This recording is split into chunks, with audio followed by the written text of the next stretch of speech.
Mukhang nasa sabik, nagprepresenta ng sarili. Tungkol naman sa kakayahan. Sa tingin ko ay kwalipikado ako.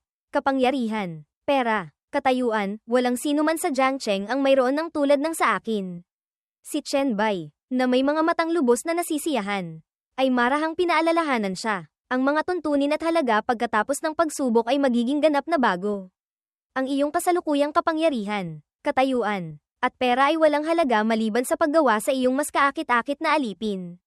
Pagkatapos ay ikinwento niya ang malagim na sinapit ni Song Zekiong at ng kanyang anak sa nakaraang buhay sila ay itinali at isinubasta. Na may maraming tao sa ibaba, ipinaalam ni Chen Bai sa kanya na kahit gaano pa siya kaganda, kay Amen, o kataas ang katayuan, kapag dumating ang katapusan ng mundo, wala na silang lahat. Nang marinig ito ni Song Zekiong, seryoso siyang nagtanong, ano ang pagkakaiba sa pagitan ng pagiging iyong tapat na aso at pagiging laruan ng iba? Dito, wala nang itinago si Chen Bai kay Song Zekiong. Tumingin siya ng diretso sa mga mata nito. Frank ang sumagot, ang isa ay maaaring magpakawala ng lakas sa entablado. At ang isang amo ay hindi ka pipigilan dahil sa takot. Dahil ako ay palaging mas malakas kaysa sa iyo at nasa ibabaw mo. Lubos ng kumbinsido si Song Zekiong kay Chen Bai. Iwinagayway niya ang kanyang kamay. Hinawi ang buhok ng may interesadong ekspresyon. Nagsalita, pakiramdam ko, kung mag-aalangan pa ako, mapapalampas ko ang isang napakahalagang pagkakataon. Pinaikot ni Song Zekiong ang kanyang takong. Lumikha ng tunog sa sahig. Pagkatapos, ang babaeng pinapangarap ng napakaraming lalaki ay nakaluhod sa harap ni Chen Bai. Kahit mas matanda siya ng malaki kaysa sa kanya. Napakamagalang niya. Sumasang-ayon akong ialay ang lahat para sa inyo. Mahal na amo. Hindi rin inaasahan ni Chen Bai na aabot siya sa ganitong antas. Tahimik ang ating bida. Pagkatapos ay pinanatili ang kanyang diwa. Nagsalita sa kanya na may tono na lubos na nasisiyahan. Hindi may kakaila na ang iyong reputasyon at katayuan ay maaaring magbigay ng napakataas na halaga sa espiritual. Talagang nakakatuwa. Itinaas niya ang kanyang matipunong kamay. Hinaplos ang maliit at magandang baba ni Song Zekiong. Ngayon, itinuturing niya ang babaeng tinaguri ang reyna ng Jiangcheng bilang isang tauhan sa ilalim niya. Matamis na nagsalita, ipakita mo sa akin muli ang iyong halina. Pagkatapos ay nagbigay siya ng gawain. Bukod dito, mayroon pa akong ilang bagay na gusto kong ipagawa sa iyo. Hinayaan ni Song Zekiong na gawin ni Chen Bai ang gusto niya. Masunurin siya na parang tuta. Ang telepono sa kamay ni Luli ay biglang nag-abiso ng isang mensahe. Na ikinagulat niya, nagkataon, tila kitatanggap lang din ni Ali ng isang bagong mensahe. Sa screen ng telepono ni Luli. Ang mensahe ay mula sa Chat Group 001. Kaya pala, ang ipinagawa ni Chen Bai kay Song Zekiong ay ang paggawa ng chat group na ito. Sa grupo, nagpadala si Song Zekiong ng 2 mensahe na may nilalaman, Ali. Sabihin mo kay Luli na ipadala sa iyo ang video ni Chen Bai. Pagkatapos ay ihatid mo siya pauwi. Nitong 2 araw, marami na siyang pinagdaan ng takot. Hayaan mo siyang magpahinga ng maayos. Pagkatapos, hanapin mo ang taong magpapanatili ng website ni Chen Bai sa prominenteng posisyon sa mga malalaking forum. Ang pamagat ng kanyang post ay para sa mga tagapagbukas landas. At si Ali ang magiging tagapagbukas landas by D. Binasa ni Ali ang mensahe ni Song Zekiong na nagbibigay ng gawain sa kanya. Nag-isip sandali, ngunit walang ipinakitang reaksyon. Agad na lumapit si Ali kay Luli at sinabi, Luli, sabi ng direktor, ipadala mo sa akin ang video message ni Chen Bai. Pagkatapos ay ihahatid kita pauwi para magpahinga. Naguguluhang nagtanong si Luli. Pauwi, wala na bang kailangan pang tulong ko? Sumagot si Ali. Sabi ni Direktor Song, nitong 2 araw ay marami ka ng pinagdaan ng takot. Gusto niyang pauwiin ka para magpahinga ng maayos at makabawi ng lakas. Narinig ito ng magandang babae na si Luli at agad na tumayo. Marahan siyang nagsalita, sige, sa isip niya, asterisk kahit muntik na akong mamatay sa kamay ng zombie ngayon. Mukhang ang trauma na natanggap ko ay hindi na kasing lakas ng unang beses kong makita ang pamilya. Naalala ang sandaling iniligtas siya ni Chen Bai. Nagpapasalamat si Luli. Hindi ko alam kung sa kaibuturan ng puso ko ay natanggap ko na ang posibilidad na mamatay sa kamay ng zombie, at ang lakas ni Chen Bai ay nagbibigay din ng kapanatagan, asterisk. Maya-maya, tumunog ang telepono ni Song Zekiong. Sa screen ng telepono, lumitaw ang pangalan ng tumatawag, anak na babae. Nakita ito ni Chen Bai. Kinuha ito, at nagulat. Oh, si Song Jia, ang anak na babae ni Song Zekiong. Si Song Jia ay naglalakad sa kalye. Tumatawag sa kanyang ina. Sinabi niya sa telepono, Hello, ma. Sabi ni Ate Ali, pinapauwi niyo raw ako. Anong meron? Casual na sinagot ni Chenbei ang tawag. Ako si Chenbei. Puno ng pagtataka ang boses ni Song Jia sa telepono. Chenbei, bakit ikaw ang sumasagot ng telepono? Nasaan si Mama? Nagsimulang tumaas ang boses ni Chenbei at nagpakita ng malabong ugali upang akitin si Song Jia na bumalik. Kumakain kami. Walang oras magsalita. Umuwi ka na. Napakahalaga raw. Narinig ito ni Song Jia. Medyo nag-alala. At sumagot, sige. At saka, ikaw, Chenbei, maghintay ka sa bahay. Ang dami kong pinadalang mensahe sa iyo pero hindi ka sumasagot. Bago pa niya matapos ang sinasabi, biglang pinatay ni Chenbei ang tawag. Hawak ang telepono sa kamay. Inis na sinabi ni Song Jia. Pinatay. Namula siya sa galit. Nagngalit ang mga ngipin. At minura. Nakakainis kang Chenbei. Darating ang araw na paluluhurin kita sa ilalim ng palda ko. Nahuhumaling sa lalaki hanggang sa muling isilang. Habang ang anak na babae ay nababaliw dahil kay Chenbei. Ang ina naman ay naging alipin. Hindi malaman kung anong gayuma ang ginamit ng ating bida. Mayabang siyang nakaupo sa upuan. Hinahaplos ang ulo ni Song Zekyong. Siya naman ay masunurin na parang tuta. Nakatingin sa kanya. Amo, mapoprotektahan niyo rin po ba ang anak ko? Sinabi ni Chenbei. Ang kakayahan niya ay hindi sapat. Masyado ring spoiled. Pero, pagkatapos ay inilapit niya ang kanyang mukha at magiliw na sinabi. Kung magsisikap ka pa, masisiguro kong malamang na hindi siya magiging halimaw pagdating ng pagsubok. Si Song Zekyong ay hindi na ang mapagmataas na reyna. Siya ngayon ay parang dalaga. Naramdaman ang pagdikit ng lalaki. Namula siya. Nahihiya. Ulong. Salamat, amo. Sa isang lihim na bodega sa labas ng lungsod. Si Song Jia ay nakaupo sa isang mamahaling kotse kasama ang kanyang ina. Matapos marinig ang kwento, nagdududa siyang nagtanong, Maria, hindi kaya niloloko ka lang ni Chenbei. Ganyang kahirap paniwalaan pero naniniwala ka pa rin. Ipinag-cross ni Song Zekyong ang kanyang mga braso. Sumandal sa upuan upang magpahinga. Tila binaliwala niya ang mga salitang ito at pinaalalahanan ng anak. Kaya nga kagabi, pinigilan kitang hanapin si Chenbei. Pagbaba ng kotse, huwag kang magsasalita, maging tapat ka lang sa pagtingin sa kanya. Nakita ang pagiging seryoso ng ina. Tumango na lamang si Song Jia. Nakatayo sa harap ng isang abandonadong gusali na may maraming umuungol na ingay sa loob.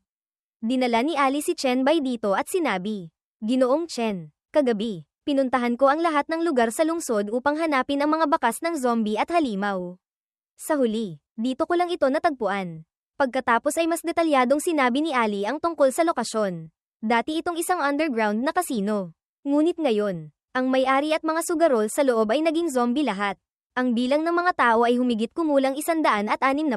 Walang natagpo ang espesyal na zombie tulad ni Rosen. Tumingin sa unahan si Chenbei. Marahan lamang tumango, malakas niyang itinapak ang paa sa lupa. Pagkatapos ay ipinatong ang kamay sa baba. Nag-iisip, hukay ng pagdissect ng zombie. Hindi, imposible. Dahil ito ay isang ospital sa loob ng bahay, underground facility. Napakahirap patayin si Rosen. Gayunpaman, ang lugar na ito ay nasa isang liblib na lugar. Kaya kung may mangyari man, mahihirapan ang mga tao na maalala ito para ikwento. Matapos mag-isip ng matagal, lumingon siya at tinanong si Ali. Pinuntahan mo na ang lahat ng lugar na may chismis na may halimaw at zombie. Pero dito lang talaga mayroon. Tapat na sumagot si Ali. Opo, sina Song Zekyong at ang kanyang anak na si Song Jia ay dumating na. Nagtipon sila sa likuran ni Chenbei. Sa sandaling ito, naroon din sina Suzin at Luli. Matapos marinig ang sitwasyon, hindi pa agad kumilos si Chenbei. Nag-analyze siya. Mukhang mayroon pa ring nangongolekta ng mga zombie. Ang lugar kung saan niya kinukolekta ang mga zombie ay malamang na ang zombie slaughterhouse. Ang militar ay nang-ahas lamang kumuha ng ilang dosenang zombie. Ang taong kumukuha ng lahat ng zombie at halimaw na ito. At ngayon, si Chenbei, na may malakas na diwa, ay nagsalita, ay isang mausisang mandirigma o isang tagapagbukas landas na alam ang lahat. Talagang nakaka-excite. Hinawakan ni Chenbei ang kanyang kanang palso at pinaikot ito. Nag-iinit. Nagpakita siya ng mukhang puno ng panganib. Buksan ang pinto. Sa utos niya, dalawang lalaki sa magkabilang gilid ang humila para buksan ang pinto. Tumayo si Chenbei sa gitna.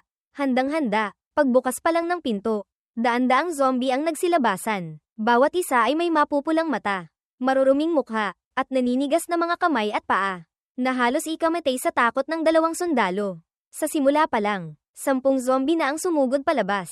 Bawat isa ay tumatalon ng 10 metro ang taas. Mabangis at gutom, sa harap ng magulong sitwasyon.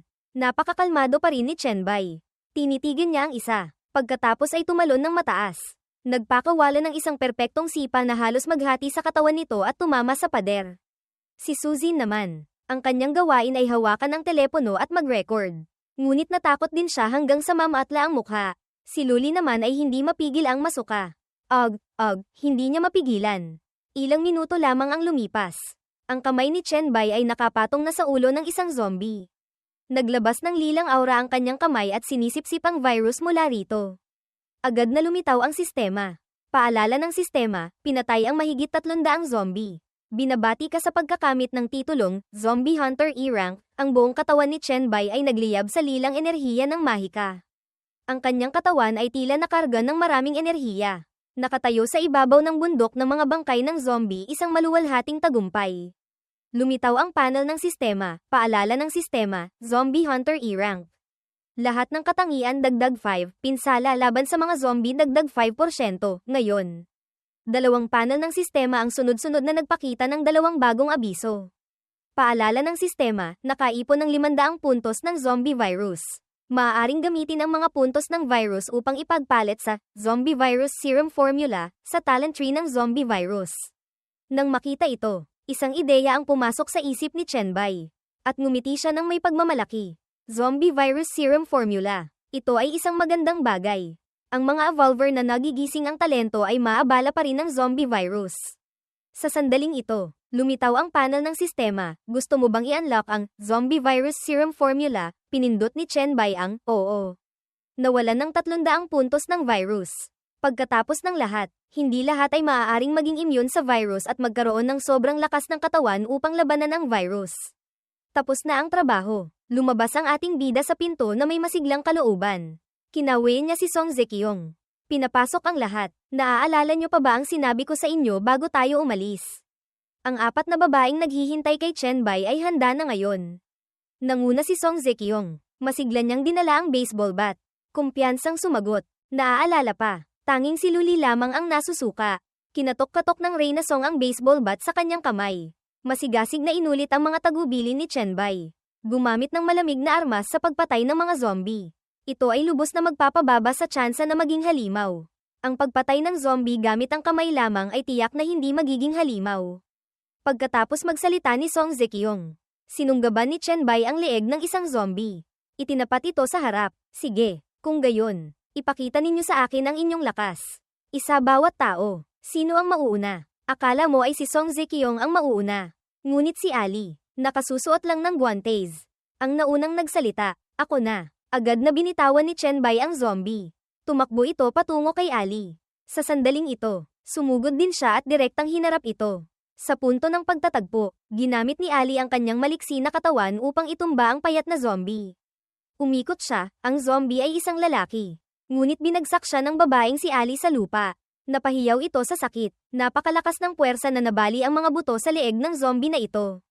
Na nagpasuka dito ng sarsa. Lubos na nasiyahan si Chen Bai. Ngumiti siya ng bahagya. Pinuri. Mabilis ang bilis. Tumpak ang kilos. Maya-maya, pagkakataon naman ni Song Zekyong. Iwinasiwas niya ang batpaykot sa mukha ng isang zombie. Na nagpasuka dito ng sarsa doon mismo. Hindi lang iyon. Pinukpok pa ni Song Zekyong ng ilang beses ang sentido nito. Paulit-ulit niyang pinukpok ito. Ang mukha ng zombie ay bumaon sa lupa. Mukhang kaawa-awa. Nakapamayaiwang si Chen Bai habang nanunood. Hindi pa gaanong nasisiyahan. Ipinatong niya ang kamay sa baba. Kulang sa lakas. Bumagsak ito ng isang beses.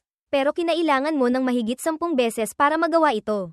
Maya-maya, pagkakataon naman ng susunod na babae. Ang zombie ay parang isang manika na binugbog hanggang sa magkandalumpo. Ang mga mata nito ay puti. Nakahandusay na hindi gumagalaw. Mukhang kaawa-awa. Sa tabi ng zombie ay si Suzin. Nakahiga sa sahig. Ang dalawang binti ay nakakapit pa sa katawan nito. Humihingal. Nakatayo si Chen Bai habang nanunood. Nakapamayaiwang. Naiinis. Direktang pinuna niya si Suzin. Napakaliit ng lakas. Pinatumba ka pa ng zombie. Nakita ang anak na babae na nanginginig sa takot bago pa man makipaglaban sa zombie. Lumapit si Song Zekyong upang palakasin ang loob nito. Song Jia, ikaw na lang ang natitira. Si Song Jia, na may luha sa mga mata, ay mahigpit na niyakap ang baseball bat. Diyos ko, hindi inaasahan. Ang babaeng ito, bago pa man makakilos, ay natakot na hanggang sa maihi sa pantalon. Sinubukan ni Song Zekyong na lumapit. Inalag ang anak para maging mas determinado ito. Ngunit si Song Jia, na may ugaling prinsesa at lumaki sa yaman, ay walang sapat na lakas ng loob para gawin ang mga bagay na ito. Mahigpit niyang niyakap ang baseball bat at sumigaw. Hindi ko kaya, hindi ko kaya. Sumulyap lamang si Chen Bai at sinabing, hindi pa lumalaban. Natakot na agad. Big. Lumipat si Chen Bai sa ibang lugar. Malayo sa dalawa. Pagkatapos ay tinawag si Song Zekyong patungo sa kanya. Song Zekyong, halika rito. Inaalaw niya ang kanyang anak. Ngunit agad siyang sumagot, sige, habang ipinapasok ang kamay sa bulsa ng pantalon. Casual siyang naglakad, nagbibigay ng gawain. Si Ali ay pumunta na sa lahat ng lugar na may chismis na may zombie at halimaw. Ngunit walang anuman. Hindi normal iyon. Imbestigahan mong mabuti. Sumunod si Song Zekyong. Tumingin pabalik sa kanyang anak. At sumagot, opo. Pagkatapos ay nag-aalangan siyang nagsalita tungkol sa kanyang anak. Chen Bai, si Song Jia. Hindi man lang lumingon si Chen Bai. Pinagalitan siya. Masyadong mahina, lalo na si Song Jia. Wala akong oras para sanayin siya ng dahan-dahan. Ikaw na ang bahala sa kanya. Ngunit pagkatapos, nagpakita si Song Zekyong ng pag-asa sa kanyang mga mata. Nagpatuloy. Pero, kung wala ka, ang kakayahang mag-alis ng virus. Bago pa matapos magsalita si Song Zekyong, iniabot ni Chen Bai sa harap niya ang isang A4 na papel. Naikinagulat niya. Malakas siyang nagsalita. Ito para sa iyo. Nagtatakang nagtanong si Song Zekyong. Ito ay, kinuha niya ang papel at tinitigan ito ng mabuti. Noon lamang napagtanto ni Song Zekyong. Formula ng zombie virus serum. Nagpatuloy siya sa pagtataka. Napaka-komplikado ng proseso. Iwinagayway ni Chen Bai ang kamay paatras at nagbigay ng karagdagang tagubilin kay Song Zekyong. Maaari mong ilagay ang mga sangkap sa formula. Ikaw mismo ang gumawa nito. Ito ang kahalagahan ng formula ng gamot. Ngayon lamang tila naintindihan ni Song Zekyong. Ngumiti siya ng may kasiyahan.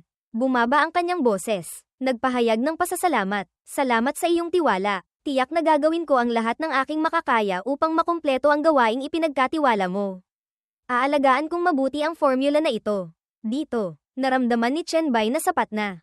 At gusto na niyang umalis. Ipinasok niya ang kamay sa bulsa ng jacket. Lumingon at sinabi, sige, gawin mo na ang trabaho mo. Tumawag ka ng maghahatid sa akin pabalik. Yumuko si Song Zekyong ng higit sa 90 degrees bilang paggalang.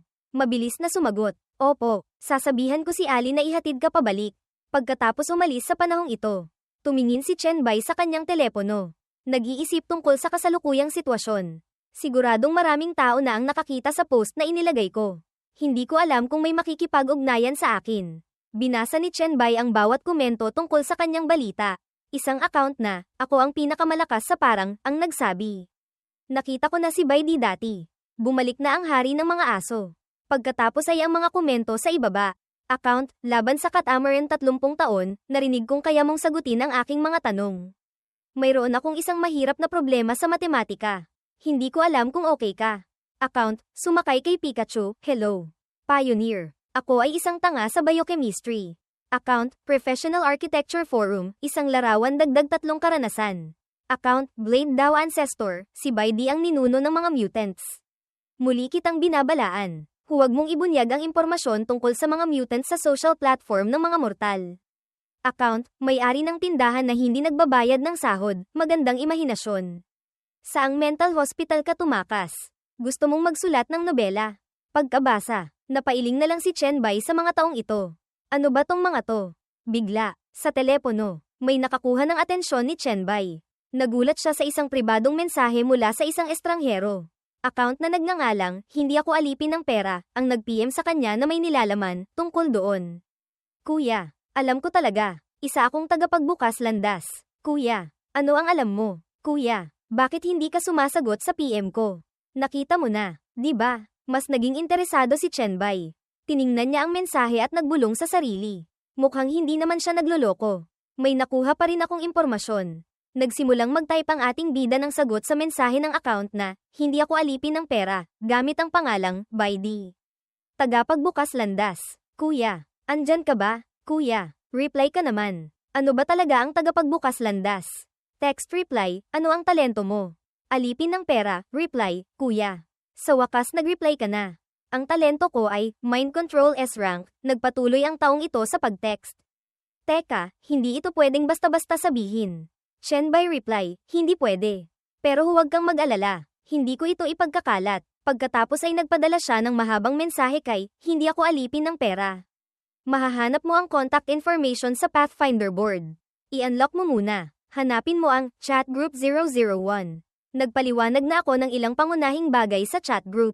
Kung mayroon kang anumang mga katanungan pagkatapos basahin, makipag-ugnayan ka agad sa akin. Agad na pinayagan ni Chen Bai ang account na alipin ng pera na sumali sa chat group. Mensahe sa grupo ng telepono, maligayang pagdating kay Han Xiao sa pagsali sa chat group. Nang makita ng taong ito na nagbago ang pangalan, nagulat si Chen Bai. Han Xiao. Sa chat group, nagpadala si Han Xiao, totoo nga. Teka, palitan ko muna ang pangalan ko sa grupo. Tanong ng account ni Han Xiao, by D. Pwede ba akong magdagdag ng tao sa grupo? Nagtanong si Chen Bai. Sino? Sumagot ang taong iyon sa ibaba. May isa pa, si Shui Chuan. Dahil hindi ka sumasagot, hinanap niya ako para magtanong. Tinanong niya ako kung ano ang alam ko, pero sinabi kong wala akong alam. Hindi na niya ako kinulit. Nagtatakang nagtanong si Chen Bai. Shui Chuan. Biglang nagbago ang ekspresyon ng ating bida. Mukhang nagdududa siya sa pangalang ito at nagsalita sa sarili. Isa pang tagapagbukas landas. Shui Chuan, siguro hindi siya nagkakamali. Naalala ni Chen Bai ang anyo ng isang lalaking may mahabang puting buhok. Mukhang mapanganib ang taong ito base sa kanyang mga naranasan sa nakaraang buhay. Nang marinig ni Chen Bai ang pangalan, bumulong siya sa sarili tungkol sa taong iyon. Ang pinakamataas na antas na Evolver, ang pinakamalakas na antas by D, kilala sa tawag na Water Monarch. Mabilis na nag-type sa keyboard ng telepono si Chen Bai. Nagsulat ng mensaheng sagot, sige, kung may makita ka pang ibang tagapagbukas landas, pwede mo silang lahat imbitahan na pumasok. Tila nakahanap ng maraming bagong interes sa landas ng pagpapalakas. Naging mas matatag ang mga mata ni Chen Bai. Ngumisi siya. Haha. Mensahe sa grupo, maligayang pagdating kay Shui Chuan sa pagsali sa chat group. Bandang alas 7:30 ng gabi. Si Luli ay binigyan ng gawain ni Song Zekiong. Nakatayo siya sa isang maliit at napakagulong eskinita. Tumatawag sa telepono kay Zekiong. Luli, may resulta na ba ang investigasyon? Sumandal si Luli sa pader at nagulat. Oo, gawa ito ng City Lord ng Jiangcheng. Naglabas sila ng balita na lahat ng nakolektang zombie ay dadalhin sa container yard ng Mangkay malapit sa pantalan ng Jiangcheng. Pagkatapos, medyo nag-alala ang ekspresyon ni Luli. Nagpatuloy, nagpadala ako ng mga tao doon para mangalap ng karagdagang impormasyon. Ngayon na ang oras ng usapan namin. Pero hindi pa sila bumabalik. Sa tingin ko, lumipat ang eksena sa labas. Maririnig ang boses ni Luli. Hindi na kailangang maghintay pa. Paglabas niya sa maliit na eskinita, sa mismong paanan niya ay isang lalaki at isang babae, maaaring dalawang zombie na pinatulog ng kung sino. Natakot si Luli at sumigaw. Natakot ang babae hanggang sa napayuko siya. Nanginginig ng tuloy-tuloy. Parang umiiyak. Nang makita ang eksenang ito. Mula sa itaas, isang lalaking may asul na buhok ang tumawa. Ito ay isang malinis at gwapong kuya. Nakaupo siya sa isang bintana at kinawayan siya. Hoy, habang nanginginig siya, narinig ni Luli na tinawag siya nito at nagulat. Nanginginig pa rin ang maliit na babae. Tumingala siya at sinabi, huli na ako. Lumipat ang eksena sa villa ni Song Zekiong. Isang magandang maaraw na araw ngayon. Sa screen ng telepono, may dalawang mensaheng dumating mula sa account na nagngangalang Liuwai, by D. Kasasali ko lang sa grupo. Pagkatapos basahin ang mga materyales sa grupo, marami akong natutunan. Pagkatapos, nagtanong pa ang taong ito. Ngunit mayroon akong hindi maintindihan. Medyo mahirap ipaliwanag ang aking talento. Pwede mo bang tingnan para sa akin? Sumagot ang may-ari ng telepono. Ipadala mo sa akin. Ang nagsusuri ng mensahe sa telepono ay si Chen Bai. Komportable siyang nakaupo sa upuan. Binabasa ang impormasyon ni Liuwai, Yinwood Body 2S. Ang Yinwood ay sukdulang yin na kahoy.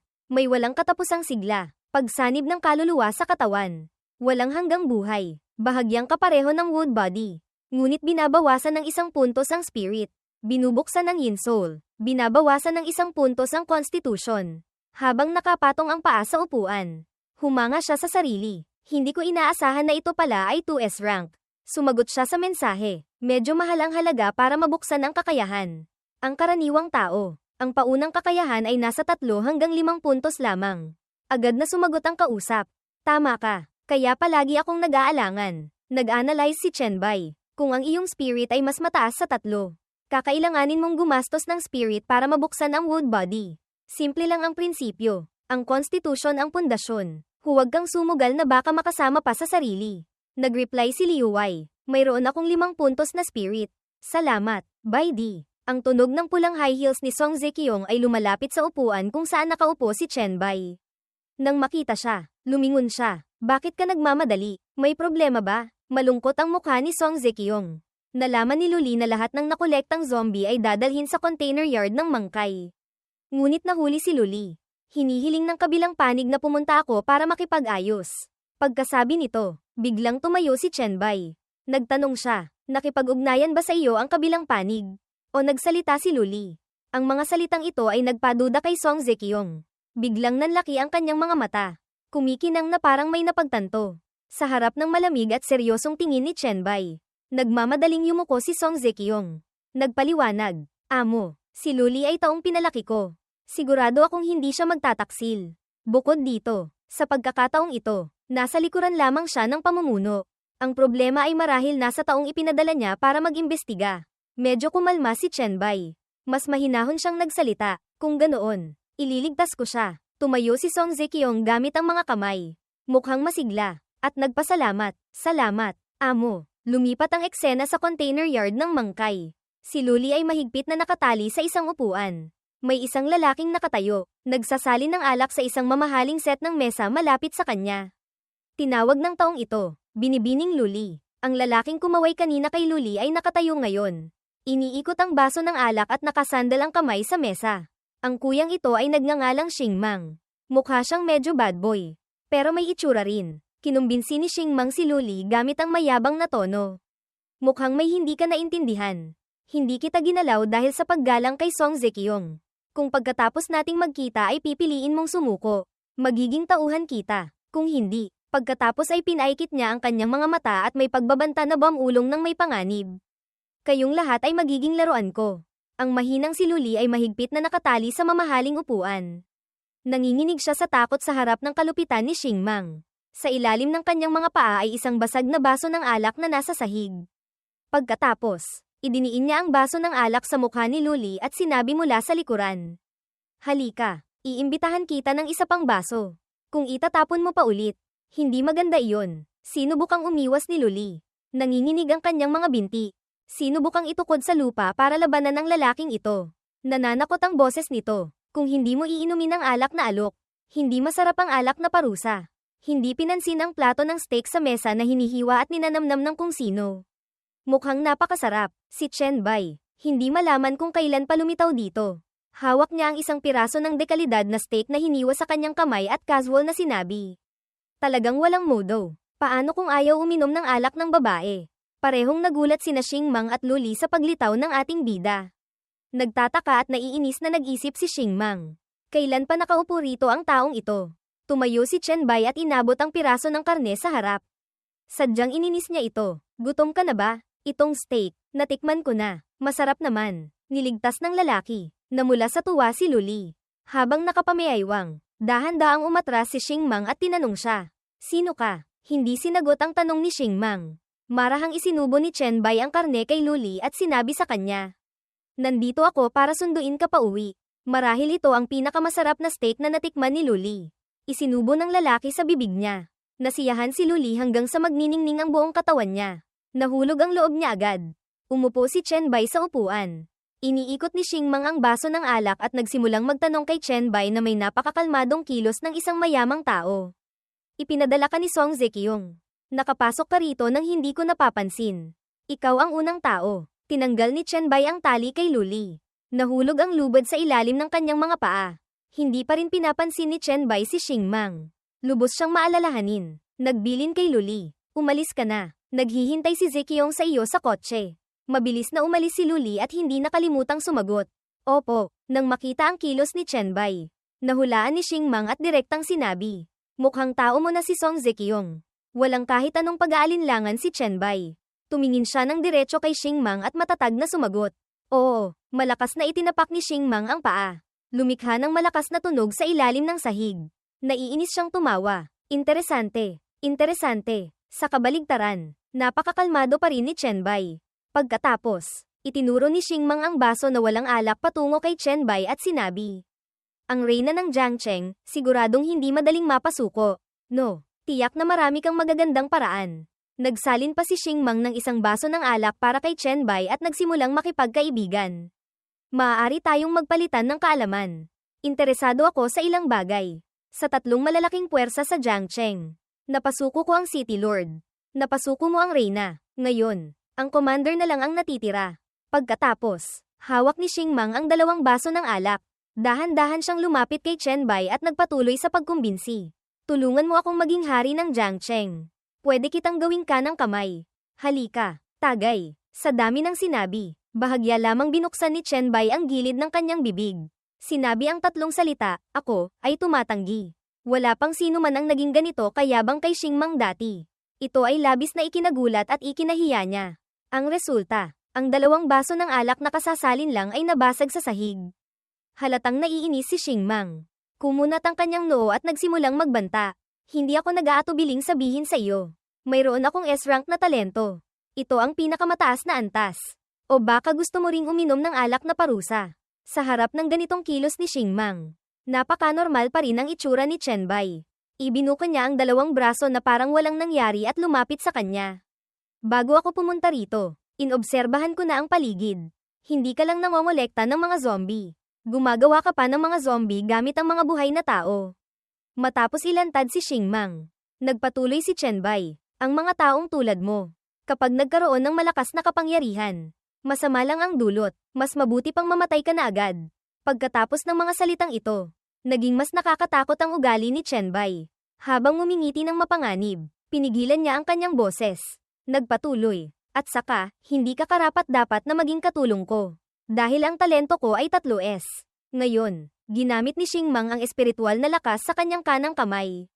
Mabilis na nabalot ang kanyang kamay ng isang layer ng matutulis at magaspang na kuko.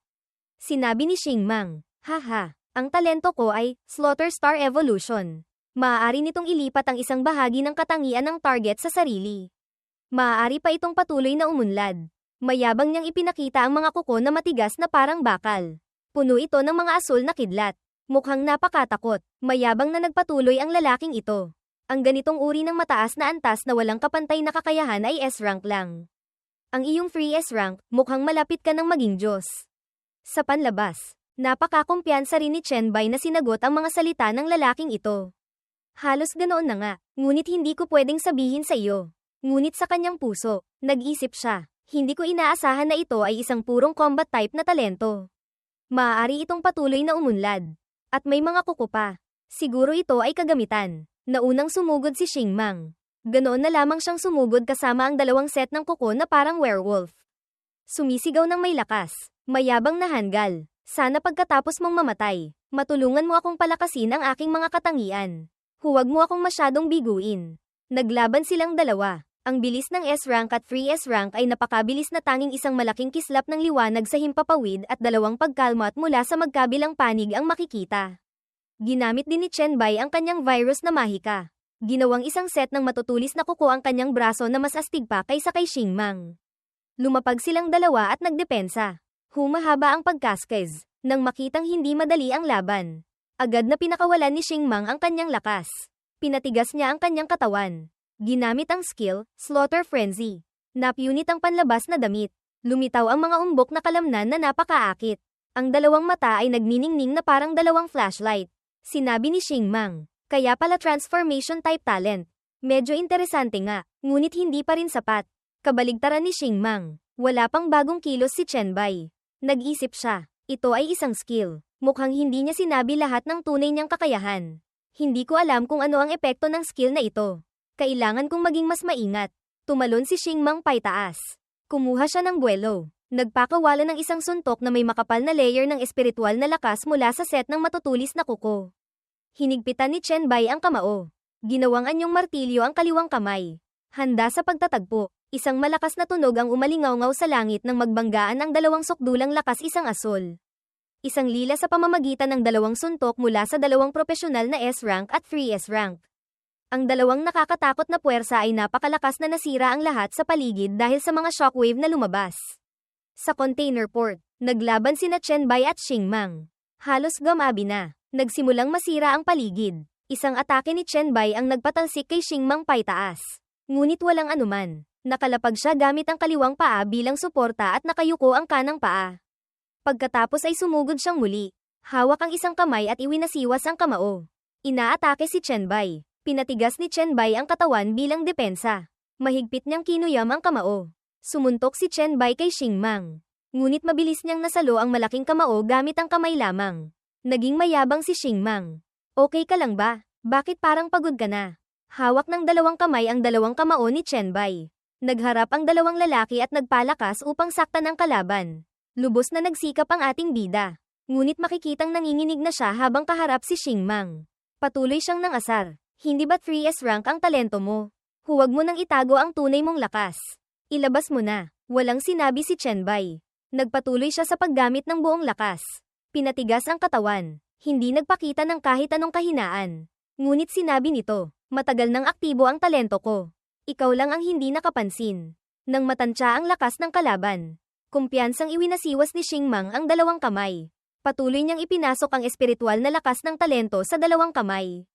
Sukdulang pag-ikot ng lakas. Mayabang na sumigaw si Xingmang. Matigas pa rin ang bibig mo. Ha? Pagkatapos ay ang nagulat at tulalang tingin ni Chen Bai. Nanlaki ang kanyang mga mata. Tinanggap ang paparating na atake ni Xingmang na parang wala ng lakas.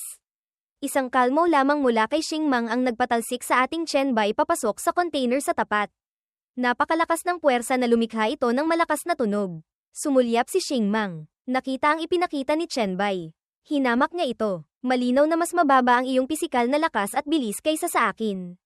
Pero gusto mo pa ring magpanggap na Diyos at demonyo. Ang tama kay Chen Bai ay nagbutas ng malaking butas sa container. Naitulak si Chen Bai paloob. Kinuyam ni Xingmang ang kamao na nasa anyong matulis na kuko pa rin. Nagpatuloy. Sasabihin ko sa iyo, ang absolutong lakas, ang maliliit mong mga pakana. Bago pa matapos ang sinasabi, bigla siyang huminto. Nanlaki ang mga mata ni Xingmang. Itim na sarsa ang lumabas mula sa kanyang bibig. Mula sa loob ng katawan niya. May kung anong pumasok at nanggulo. Nang maramdaman ang kakaibang nangyayari sa katawan. Naguguluhang nag-isip ang lalaking ito. Ito, ano ito? Sa paligid ni Xingmang na natigilan na parang estatwa. Lumitaw ang maraming abiso mula sa sistema. Ang virus ay lumampas na sa limitasyon ng immunity ng katawan. Lakas -2. Constitution -3. Agility -2. Spirit -5. Pagkatapos ay sunod-sunod na mga panel ng abiso na may ganitong nilalaman ang patuloy na lumitaw. Binabawasan ng malaki ang mga puntos ng lakas, liksi, konstitusyon, at espiritu ni Xingmang. Pagkatapos ay isang kagyat na panel ng abiso tungkol sa kanyang kasalukuyang kalagayan. Natanggap ang negatibong buff, photophobia, hydrophobia, abnormal na temperatura ng katawan, mabagal na pag-iisip, mabagal na pagkilos, tumaas ang pagkonsumo ng stamina. Nang mabasa ang impormasyong ito, nanlaki ang mga mata ni Chenmang. Hindi pa rin siya makapaniwala. Nagbulalas. Anong nangyayari? Mula sa mga guho, itinukod ni Chen Bai ang kamay sa pader ng container. Bumangon. Tinitigan niya ang labas at pinuri si Xingmang. Talagang hindi masama ang iyong konstitusyon. Matapos ang ganoong katagal, saka lang nagka-epekto ang virus. Pagkatapos ay ngumiti siya ng may lihim. Nagtanong, ang dami mong sakit. Ano ang pakiramdam mo? Naramdaman ang sobrang galit. Akala mo ay nasa kanya na ang tagumpay. Hindi inaasahang natalo sa huling sandali. Pinakawalan ni Xingmang ang kanyang lakas. Ang mga sinag ng enerhiya ay nag-aalab. Sumigaw si Xingmang. Hamak na kontrabida. Pagkasabi nito, agad na lumitaw si Chen Bai malapit kay Xingmang. Tumusok siya ng diretso mula sa dibdib hanggang sa likod ni Xingmang gamit ang kanyang kamay na puno ng matutulis na mutated na kuko. Parehong nagulat at nasaktan si Xingmang. Sumigaw. Ugh. Maya-maya, hindi na gumagalaw si Xingmang sa kamay ni Chen Bai. Mula sa sugat, ang mga galamay ng virus ni Chen Bai ay nagsimulang gumalaw upang sakupin ang katawan ni Xingmang. Sa sandaling ito, ipinakita ni Chen Bai ang kanyang pagiging kontrabida. Paano? Sinabi ko na sa iyo kanina. Ang kakayahan ko ay hindi pangkaraniwan. Sayang, hindi ka naniwala. Napakabilis. Napalibutan na ng mga galamay ng virus ni Chen Bai si Xingmang. Tanging ang lilang mukha na lamang ang natira. Wala nang palatandaan ng buhay. Habang sinisipsip si Xingmang, puno ng pag-asa si Chen Bai. Nagbulong sa sarili. Sana pagkatapos kong sumipsip, ang mga benepisyong makukuha. Pagkatapos ay ngumiti siya ng may kasiyahan at nagpatuloy. Ay hindi ako bibiguin. Kinain si Xingmang hanggang sa mga kuko na lamang ang natira bilang accessory na nahulog sa lupa. Sa sandaling ito, lumitaw ang panel ng sistema. Nasipsip ang Evolver Humanoid na kumpleto ng Blacklight virus ang paunang paggising. Nagbibigay ng malakas na pagtaas ng katangian at nagiging pangunahing katangian ng Virus Monarch. Ngayon, nagpatuloy muli ang panel ng sistema na magpakita ng impormasyon. Paalala ng sistema, ang kakayahang DevR ng Blacklight ay nag-evolve. Maaaring piliing tingnan ng isang bahagi ng mga alaala ng target na nilamon. May mababang tsansa na makuha ang anumang kasanayang taglay ng kalaban. Pagkabasa, hinaplos ni Chen Bai ang panel ng sistema. Sinabi niya, ang pagtaas ng katangian na ibinigay ng Blacklight virus ay nagbago mula sa aktibong paggamit patungo sa pagpapalakas ng pangunahing katangian.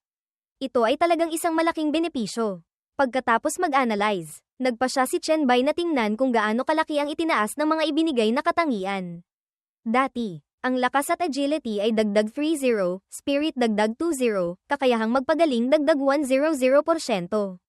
Lumitaw ang panel ng sistema, Blacklight virus, lakas dagdag 50, agility dagdag 50, constitution dagdag 50, spirit dagdag 40, pagpapanumbalik ng lakas dagdag 200%, binasa ang mga numero. Ipinakita ng pagsusuri ng sarili mula sa panel ng sistema ang mga numero, Evolver 001. Talento, Virus Monarch, 3S. Antas, 2, 1952,000. Lakas, 6, dagdag 3. Agility, 71, dagdag 3. Constitution, 61, dagdag 3. Spirit, 48, dagdag 2. Swerte, gintong barya, 6. Pilak na barya, 34. Tansong barya, 71. Pagkabasa ng bahaging ito, nasiyahan si Chen Bai. Nagsalita sa sarili, tunay ngang malakas ang pagtaas. Bawat item ay tumaas ng 20 puntos. Bukod dito, naidagdag na ito sa aking pangunahing mga katangian. Yumuko siya upang pulutin ang set ng bakal na kuko ni Xingmang. Nag-isip si Chen Bai, mukhang bago ang katapusan ng mundo. Hindi ako pwedeng basta-basta maglaro. Ang mga ordinaryong tao na may pangunahing stats na mas mababa sa 5, para sa akin ngayon. Masyado na silang mahina. Tiningnan ni Chen Bai ang panel ng sistema matapos niyang ma-absorb mula kay Xingmang. Humanga siya, kagamitan, mga blueprint, at mga consumable. Maganda ang swerte ng taong ito. Tiyak na nakapatay na siya ng mga mutated na zombie noon. Kung hindi maaaring magkaroon siya ng mga katangian at kagamitan na nakahihigit sa akin. Ipinakita ng sistema na ang mga kuko ni Xingmang ay Zombie Claws. Zombie Claws, E-rank. Agility dagdag 10. Lakas dagdag 8, ang pagtama sa kalaban ay magdaragdag ng stack ng pagpapagaling. Karagdagang kasanayan, Phantom Claw, aktibo. Dagdag 10% agility, dagdag 20% attack speed. Kinakailangan sa kagamitan, bawat agility mas mahigit katumbas 25. Antas ng Evolver. Sa ibaba ay isang Mysterious Biological Disaster, Advanced Blueprint C-Rank. Biological Disaster. Mga kinakailangang materyales, Zombie Claw, Mountain Meat, Tyrant Bone, Heretic Heart, Warlord Brain. Pagkabasa nito, labis na nagulat si Chen Bai. Aba, ito ay isang C-Rank na blueprint sa paggawa. Tiyak na hindi mababa ang swerte ng taong ito. Ang ating gwapong bida ngayon ay lubos ng mas kumpiyansa kaysa dati. Na may masiglang diwa at sabik na naghihintay ng mga bagong laban upang mapataas ang antas. Nagbulong siya sa sarili. Ngunit ngayon, lahat ng ito ay akin na. Pagkaalis sa lugar ng container port. Gabi na ngayon. Habang naglalakad, nag-isip si Chen Bai tungkol sa sarili. Mula nang bumalik ako sa nakaraan hanggang ngayon. Ang talento ko ay tumaas mula I patungong 3S. Ang mga chismis tungkol sa 3 kakaibang pangyayari ay nakatulong din sa akin na makakuha ng maraming bagay.